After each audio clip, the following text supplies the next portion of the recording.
¿Qué ha tenido que ver con la reunión del Club Bilderberg? Que está usted pensando, ¿y eso qué es lo que es? ¿Un estilo arquitectónico? No. Cristina Martín, ¿qué tal? Hola, ¿qué tal? Encantado de tenerte aquí. La vería usted en El Gato anoche, a lo mejor. Pero vamos a tener una conversación pelín distinta sobre lo que en El Gato se habló ayer. Cristina Martín Jiménez, si hay un especialista español en el Club Bilderberg, es ella. Ha publicado varios libros, el primero de ellos además con Incidente Misterioso, por así llamarlo, en fin, adosado, ¿verdad?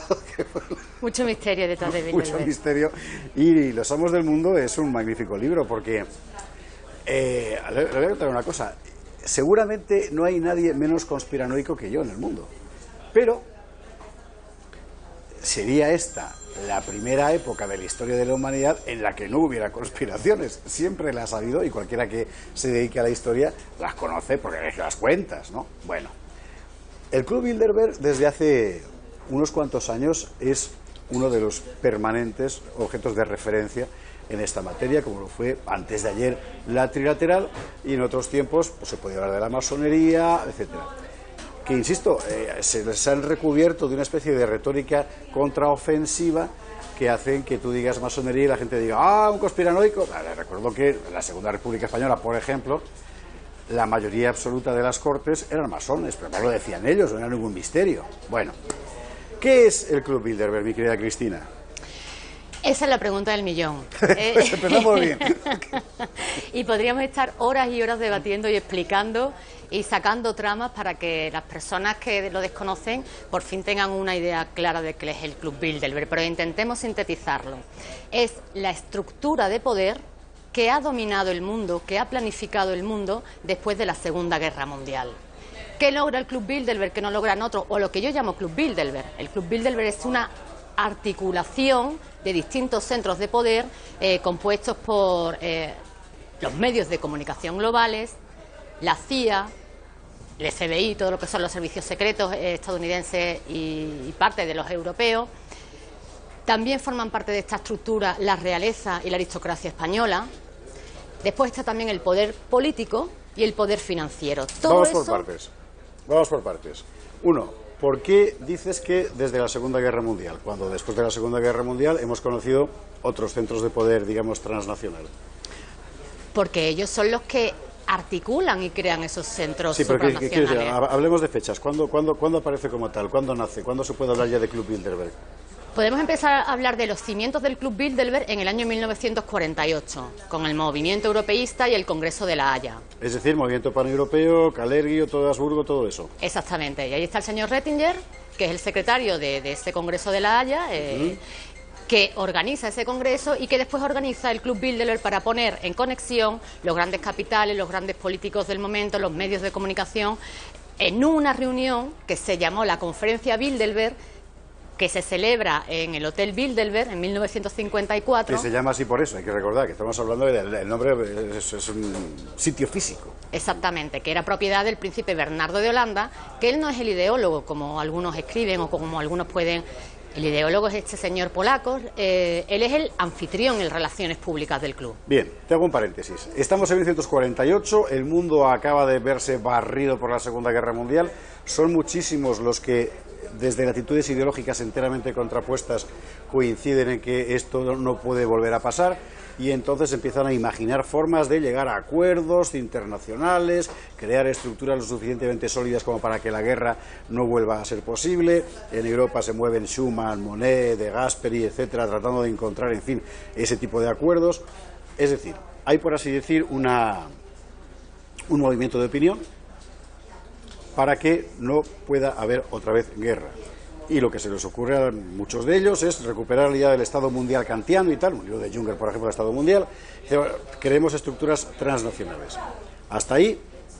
Celebran la conferencia de Bretton Woods, ¿vale? En el 44, en Estados Unidos, antes de acabar la guerra, ya le estaban vendiendo la piel del oso, la suya.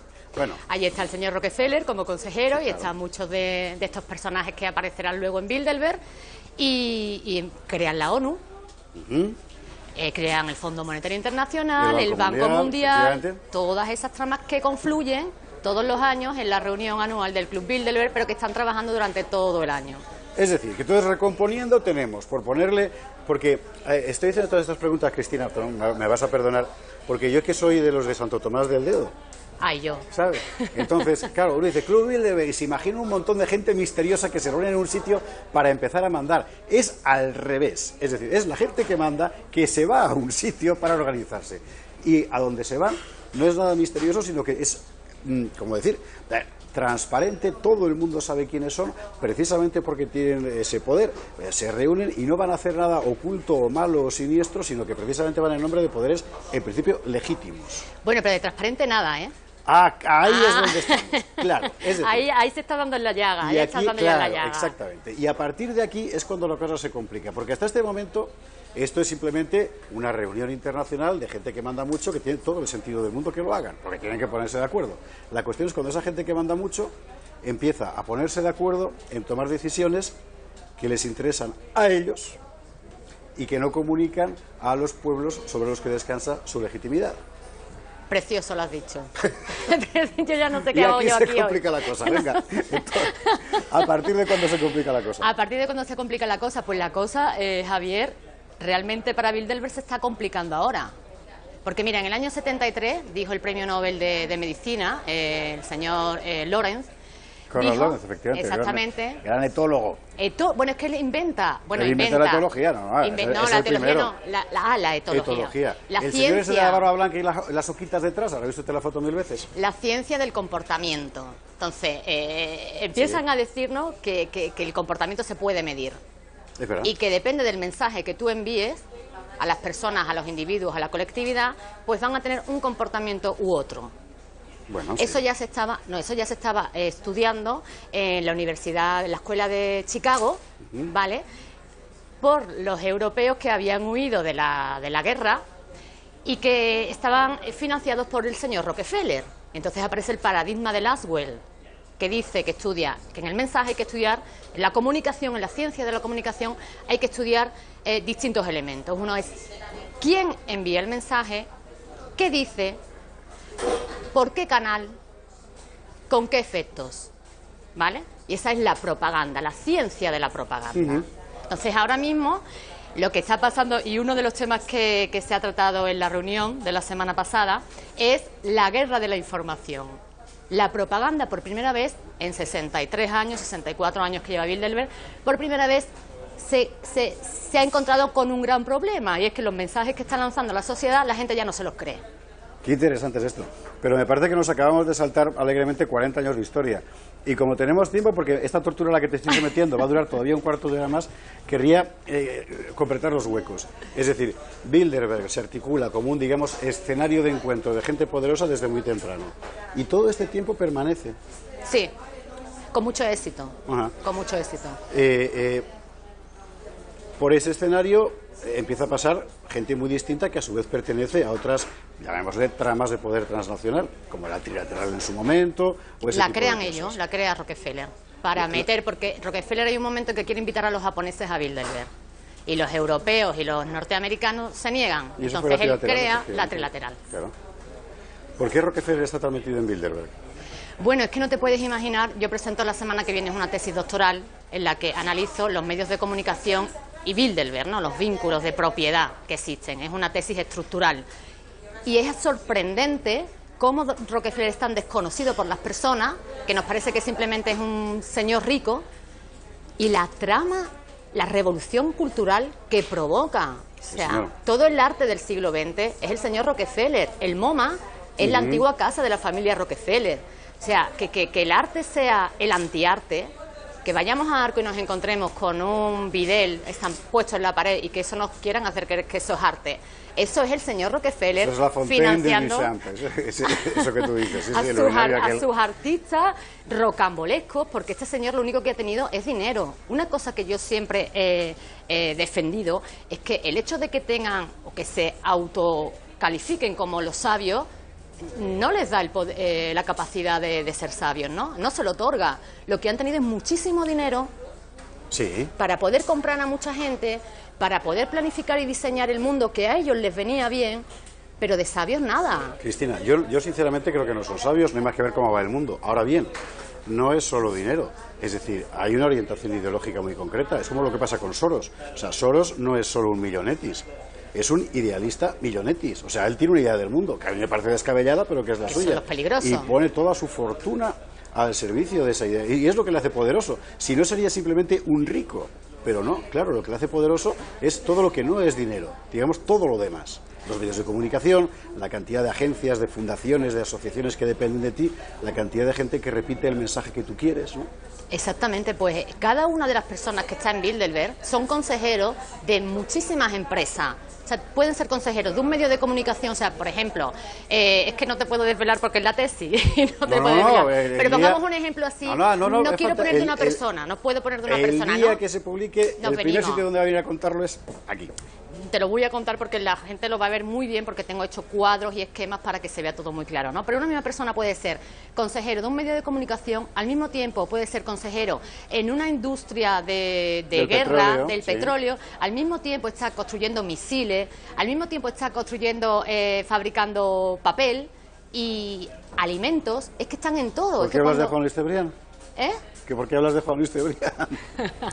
Porque es que eso es el poder en la actualidad. Eso es el poder en la actualidad. En el petróleo, en el gas, en un activo financiero, en un fondo buitre y en un medio de comunicación. Exactamente. Sí, claro. Es que es eso. Entonces, claro, ¿cómo te van a contar los medios de comunicación? ¿Cómo te va a contar el país la verdad de lo que está pasando en Siria? Cuando él tiene intereses en el petróleo, en la guerra, en que la guerra pare o la guerra continúe, no te lo va a contar nunca. Acabas de contar dos cosas que van convergiendo poco a poco, como en una especie de gigantesco lago al que van llegando los ríos. Uno, el hecho de que el mensaje ha dejado de funcionar, por así decir.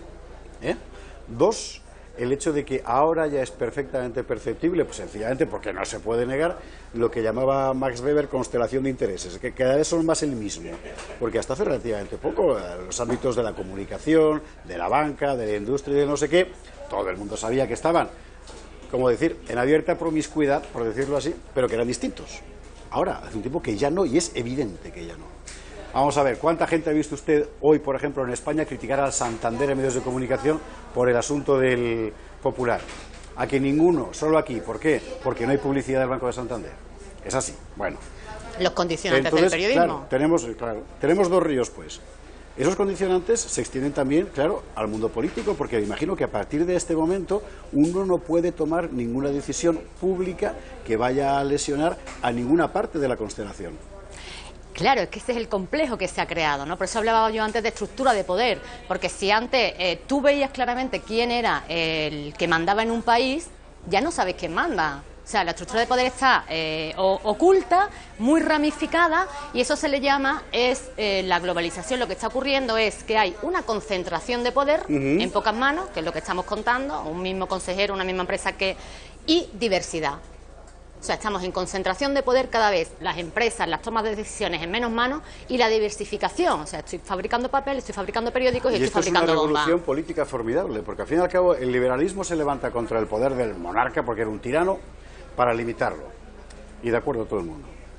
Pero si el final del trayecto es que ha sustituido el poder público visible por un poder invisible que no puedes limitar, pues has hecho un pan con unas tortas. Has conseguido exactamente lo contrario de lo que querías. Un poder que no puedes limitar por definición porque no lo tocas.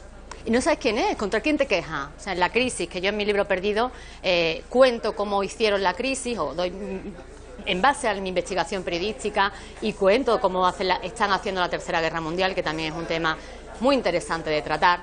Pero, ¿ante quién nos quejamos? ¿El Banco Central Europeo? ¿Y el Banco Central Europeo quién es? ¿Quién hay detrás? ¿Es privado o es público? Las personas ya no sabemos contra quién tenemos que quejarnos, ¿no? Entonces, es lo que estás diciendo, es una revolución cultural y es un cambio de época que se ha sucedido en estos últimos 50 años, que estas personas han estado muy ocultas porque le ha resultado muy efectivo y muy eficaz ocultarse para conseguir sus propósitos, y de repente hoy nos hablan de globalización cuando a las personas no se nos ha explicado en los medios de comunicación qué tipo de globalización, de qué tipo de globalización, de qué tipo de mundo estamos hablando. Es la desaparición de cualquier identidad y al final de cualquier soberanía, es decir, desaparece cualquier... ¿Esto quién era el que lo decía? Milán Kundera. La unidad del mundo significa que ya nadie puede escapar a ninguna parte, ¿verdad? O sea, que la prisión invisible... Ha desaparecido cualquier opción tuya de controlar nada, claro. Y ahora van al espacio. Ahora ya están haciendo minería planetaria. Ya están en el espacio, ya están intentando conquistar el espacio, ya esto se les queda pequeño. Bueno, eso era inevitable, me imagino. Vamos a ver. Sí, claro, como seres humanos. Es decir, digamos que lo que sea la novedad de los últimos tiempos es que a medida que el proceso de globalización ha cuajado, se ha hecho muy evidente que existe ese núcleo de poder que, digamos, funciona por sus propios intereses, que no son los de las sociedades a las que dicen representar. Cosa muy importante porque incide con la crítica de Lasch a la nueva élite frente al pueblo, todas esas historias. Vale.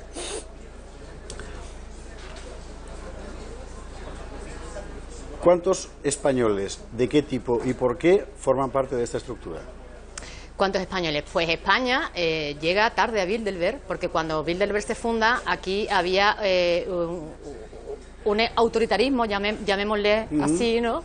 Que preservaba el status quo. Entonces, eso va contra la ideología de la globalización. ¿Vale? Con lo cual, en ese momento ya hay muchos contactos. En mi libro Los planes del Club Bilderberg para España cuento toda esa época con documentos desclasificados de la CIA y de la NSA. Cuento cómo llega el señor Henry Kissinger y el pupilo de Carrero Blanco le alza la copa, en ese momento ministro de Exteriores, López Rodó, y brinda por el arquitecto del nuevo orden mundial. López Bravo sería entonces. Rodó. ¿Era López Rodó? López Rodó. Sí, en ese momento, en el 73. ¿Y brinda por? Y brinda por el arquitecto del nuevo orden mundial. España, esto está en ABC, ¿eh? Esto es hemeroteca. Es genial. Esto es hemeroteca. Desde luego, don Laureano, ¿quién nos lo iba a decir? Sí. En fin. Esto es hemeroteca, o sea, te envío la noticia, esto lo publica ABC en una página enorme. Eso tienes que tuitearlo un día, hombre, eso sí, es fantástico. Sí, sí, brindamos por el arquitecto del nuevo orden mundial. Entonces llegó aquí el señor Henry Kissinger con su propaganda de que el nuevo orden mundial consistía en una equidad de naciones donde habría muchísima paz y ya nunca más habría guerra y nunca más nos íbamos a pelear. Pero ¿sabes que eso es la idea de Immanuel Kant desde Ideas para una historia universal en clave cosmopolita? Es que es Son la antiguas. ideología pues, del siglo XVIII, finales. Claro, o sea, es el centro de la ideología de la modernidad. Bueno, es que escúchame, es que a Lujan McLuhan lo invitan a Bilderberg, cuando él saca su libro de la aldea global, porque invitan a muchos intelectuales que salen o descubren nuevas ideas Es el del medio, es el mensaje. No sé qué, el canadiense con un bigotito muy simpático. El medio es el mensaje que salía en las películas de Woody Allen. Entonces lo invitan y dice, me he venido muy decepcionado porque son mentes del siglo XIX intentando conquistar el siglo XX. Está bien eso. Y no se dan cuenta de que en el siglo XX la información viajará a la velocidad de la luz. Entonces esto va muy vinculado a lo que ha pasado este fin de semana pasado en Bilderberg. La propaganda ya no le funciona. ¿Cómo controlan? Y han estado allí el director de The Economist, de Corriere della Sera, de Bloomberg, todos los directores que ya no aparecen algunos con su nombre de nacionalidad, sino por delante le ponen INT, de internacional, ya son globales, ya son internacionales. Yo no sabía eso. Y estos detalles, esos son los que más me gustan a mí, es que esos detallitos son los divertidos. Y es la desaparición de la identidad nacional, claro. Que es en lo que están. Claro, entonces han estado comiéndose la cabeza de por qué tenemos que hacer ahora para seguir engañando a las personas, para seguir manteniéndonos en el poder. Porque como dice mi tutor de tesis, mi director, toda estructura de poder necesita una estructura de comunicación para perpetuarse en el tiempo. Absolutamente. Y con Trump, claro, con el Brexit, con la falta de líderes, con la falta de las personas que ya no se comprometen con ese proyecto, porque ya están viendo... pues se les están sufriendo una grave crisis. Y con el caos que ha supuesto desde el punto de vista, en el mejor de los sentidos, porque es un caos creador, en el mundo de la comunicación, Twitter y Facebook y demás. Claro, por pero es que eso son sus propietarios. Es que por eso lo que hemos visto, sobre todo en el último mes, que es alucinante, es la convergencia de todos sobre la idea de que hay que empezar a controlar, pero ya. Qué cosas, ¿eh? Es que no se han dado cuenta, ¿no? Cuando en los palacios franceses, en la Ilustración, decían, no, el pueblo tiene que leer, ¿no? Y algunos pueblos no se dan cuenta que cuando el pueblo lee son libres, ¿no? Decían, no, es que tienen que leer la Biblia por ellos mismos, pero es que aparte de leer la Biblia, pues van a poder leer libros de medicina, van a poder leer libros de ciencia, van a poder leer... Y cuando las personas leen y conocen, son libres. Nos quedan 2 minutos y se me ha escapado como un boxeador en las cuerdas de la pregunta de los españoles. ¿No cree usted que a mí se me ha pasado desapercibido? Bueno. Entonces, vamos a ver. Hay muchísimo. Que me conste a mí. Voy a empezar yo. Estructuras políticas. Yo sé que Partido Socialista y Partido Popular desde hace mucho tiempo tienen una relación, digamos, íntima. Y además comparten el proyecto de la globalización, es su visión de las cosas. No sé si al margen de estos dos partidos, y el separatismo catalán también juraría, por cierto, pero esto ya no estoy seguro. No sé si además de estos partidos hay otros. En el mundo de la comunicación, sé que los grupos fundamentales de comunicación, los más importantes, están metidos de hoz y coz en la misma historia. Y desde el punto de vista financiero, sé que, me van a perdonar, pero ya digo que aquí no hace publicidad, el Santander es el mascarón de proa. Y ahora, tú que eres la que sabe, añádeme. Bueno, pues mira, el primer español que va a Bilderberg es el señor Fraga. Lo invitan en el año 77. Y él escribió un libro sobre el nuevo orden mundial, se titula así, yo me lo he leído. No tiene nada que ver con el nuevo orden mundial que predicaban ellos. No tiene nada que ver, además Fraga era un politólogo de la escuela antigua de Carl Smith y eso, en fin. Claro, pero él estudia desde el punto de vista del derecho, del derecho comunitario, si eso se puede llevar a cabo o no. ¿Vale? Y ese es el libro del nuevo orden mundial del señor Fraga. Después empiezan a aparecer en los años 80, pues tenemos al señor Solana, que años después se convierte en el secretario general de la OTAN. Señor Solana, Javier Solana. Porque Luis también es para echarle de comer aparte, pero bueno. Y esto será en la Comisión Española de la Trilateral en aquel momento. Exactamente. También tenemos al señor Antonio Rodríguez Walker, que ha sido el despacho oficial de los Estados Unidos en España desde los tiempos de su padre. Exactamente. Entonces él, hace 2 años, escribe un libro de memorias y dice: la Trilateral y Bilderberg son el cerebro del mundo. Ya lo entendemos por qué, ¿no? Pura propaganda. Sí, claro. También tenemos en los últimos años, bueno, en esta ocasión ha ido Albert Rivera. Que no es exactamente el cerebro del mundo, pero bueno. No, pero es una joven promesa para ellos. Claro. Sí, imagínate si ellos ven a Albert Rivera como la joven promesa. Cuando Soraya fue, era importante, pero no tanto. Y realmente fue ir y convertirse, bueno, y consagrarse, por así decir. Tenemos también los premios Príncipes de Asturias con Bilderberg. Matías Rodríguez Inciarte es Bilderberg. Sí, claro. Los premios Príncipes de Asturias, que son la proclamación de lo políticamente correcto. Princesa ya. Oye, hablando ya sé que me queda poco tiempo, hablando del tema Rivera y demás. Vamos a ver. Si usted cree que la gente que va a Bilderberg luego sacrifica un bebé por la noche y lo ofrece a la luna, olvídese. O sea, que no estamos hablando de esas cosas. Que sepamos. Es política. Claro. Es poder. ¿Qué Es dijo negocio. Henry Kissinger? Y finalmente el mayor afrodisíaco, el poder. Sí, eso lo dice también el de House of Cards, ¿verdad? Copiado de Henry Kissinger, seguro. Seguro que sí. Vamos a ver, una última pregunta. ¿Su poder es inevitable? Es evitable. Es evitable. Es más, nuestro compromiso, nuestra responsabilidad, por mi parte como periodista y escritora, es evitar que engañen a las personas, porque para eso estudié periodismo. El que pueda desarrollarlo, es esta lucha y esta batalla contra el absurdo, pues que lo desarrollen en su campo. Como seres humanos, mira, a mí me ha encantado que este año han ido a Bilderberg, a las puertas de Chantilly, Virginia, 40 kilómetros de Washington. Han ido jóvenes a manifestarse y le meten el micro a un joven. ¿Qué haces aquí? Dice: hombre, están hablando de mi futuro. ¿Cómo no voy a estar aquí? Está muy bien visto eso, efectivamente. Están hablando de mi futuro, sí, señor. ¿Cómo no voy a estar aquí? Es que es eso. Es que es eso. Mientras la gente está aquí adocenada, pues con eso, con mujeres y hombres y viceversa, y con el fútbol y con no sé qué, tu futuro lo están decidiendo ellos, te lo venderán por tu bien y tú encima te lo creerás. Venga, hombre, un poco de orden. Como dijo el director de Facebook del año pasado, estamos aquí reunidos por el bien de la ciudadanía.